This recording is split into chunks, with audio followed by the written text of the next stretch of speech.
এ বলে যখন মা চিল্লাচিল্লি করে, দাদি নানি দৌড়ে গিয়া, প্রথম মা হচ্ছে তো, ঘরের মধ্যে নিয়ে যায়, একটু জোরে একটু তাড়া দেয়, "এই, মায়ের পায়ের তলে সন্তানের জান্নাত এমনি এমনি, তুই তো বলতেছিস বিষ খাবো, মরে তোমার গলত দিয়ে কি হবে?" জোর করে বিছনায় শোয়া দেয়া, ঠান্ডা পানির মধ্যে নরম কাপড় চুপড়াইয়া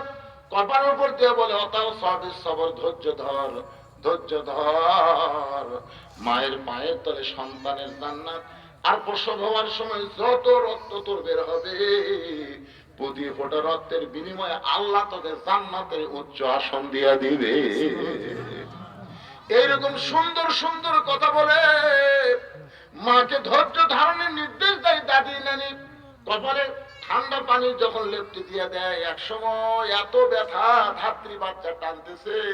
মা ব্যথার ছোট ই করতেছে, জবান দিয়ে চিৎকার করবার চাই, দাদি নানি